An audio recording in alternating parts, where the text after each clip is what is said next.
हम आपको इस वक्त का अपडेट दे रहे हैं कि अब क्या कुछ हालात हैं, क्या कुछ परसेंटेज रहा है और जहां जहां पर गड़बड़ी की जो खबरें आई थी उनके ताल्लुक से जो है वो शिकायत दर्ज करवाई गई है और उस पर भी लगातार हमारी नज़र जो है वो बनी हुई है। चलिए एक बार फिर से रुख करेंगे, हमारे साथी मौजूद हैं अमित आपसे ये जानना चाहेंगे, जिस तरह से इस बार हमने बिहार में देखा था कि गठजोड़ की जो सियासत है वो तमाम चीजों पर हावी रही थी, तो आगे भी इसी तरह का नजारा देखने में आएगा?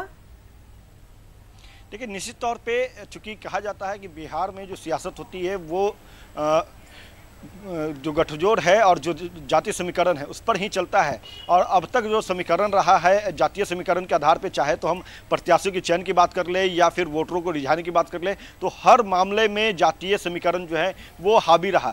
आज भी जब बाकी जो नेता हैं, चाहे वो उप मुख्यमंत्री सुशील कुमार मोदी की बात कर ले, यहाँ तक कि प्रधानमंत्री जब भागलपुर में चुनावी सभा को संबोधित करने आए थे तो उन्होंने भी जातीय कार्ड को खेलने से अपने आप को पीछे नहीं रखा, उन्होंने भी गुरेज नहीं किया। और इधर हम बात कर ले नेता प्रतिपक्ष श्री यादव की, तो उन्होंने भी जातीय कार्ड खेला है। जहां भी उन्होंने सभाएं की है वहां पे कास्ट फैक्टर और विकास जो मुद्दा रहा है, राज्य का जो देश का मुद्दा रहा है, उनसे ऊपर जातीय समीकरण को उन्होंने रखा।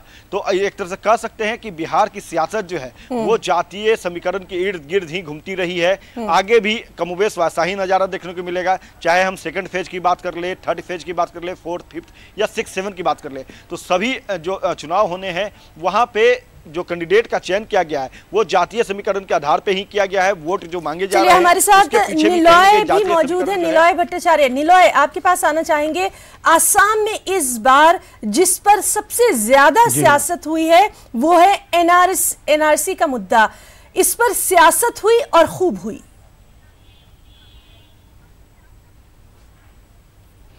जी ना, एनआरसी पर सियासत हुई और खूब हुई। और नागरिकता जो संशोधनीय विधायक है सीएबी, उस पर भी सियासत हुई।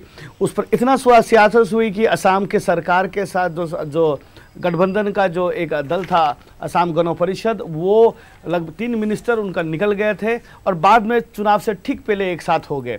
अब जो ये निकलना और फिर से मिलन, इसका असर चुनाव में कितना होगा वो देखने वाली बात है, क्योंकि ये कॉन्सेंशुअल कैंडिडेट एजीपी को बीजेपी 14 में से 3 सीट बीजेपी के लिए छोड़ दिया गया है। इन 3 सीटों में बीजेपी जीत पाएगी कि नहीं, लोगों की जहन में जो ये था कि बीजेपी एजीपी उनको दगा दे रही थी, क्योंकि जातीय जो चेतना है, जातीय भावना के साथ एजीपी चुनाव लड़ने की बात करते हैं। जातीय भाव से जो अभिबोध जो लोग हैं वो एजीपी को चाहते हैं। लेकिन जब सीएबी का जो बात हुआ कि सीएबी लाया जाएगा, बिल पास किया जाएगा, तब देश राज्य भर में विरोध हुआ, यहाँ पे स्ट्राइक हुआ, दिल्ली में भी जाके बहुत सारे रैलीज किए गए। तब एजीपी यह कहकर बीजेपी से निकल आई थी कि नहीं, हम ऐसे दल के साथ नहीं रह सकते हैं जो सीएबी को आगे लाना चाहती है। चुनाव से ठीक पहले लेकिन ये गठबंधन फिर से हो गई और मिलजुल के इस बार चुनाव लड़ रहे हैं। अब एजीपी के 3 कैंडिडेट जो है, आज कोलियाबोर में उनका एक कैंडिडेट का आज परीक्षण था, तो वहां पे अब एजीपी का कैंडिडेट जीत के आती है कि नहीं, ये देखने वाली बात है। दूसरी बात है कि जो दूसरी चरण की चुनाव है वहां पे जो बरागदेरी या और अमित दोनों का हम बहुत बहुत शुक्रिया अदा करना चाहेंगे, क्योंकि वक्त जो है वो अब हमारे पास नहीं बचा है। और दिन भर जिस तरह से हमारे तमाम साथी मुल्क के मुख्तलिफ हिस्सों में जो आज इंतखाबी जंग हुई उसके ऊपर अपडेट देते रहे, तमाम साथियों का भी हम आज बहुत शुक्रिया अदा करना चाहेंगे कि पल पल की खबरों से उन्होंने हमारे तमाम नाजरीन को आज दिन भर रूबरू करवाया है। फिलहाल के लिए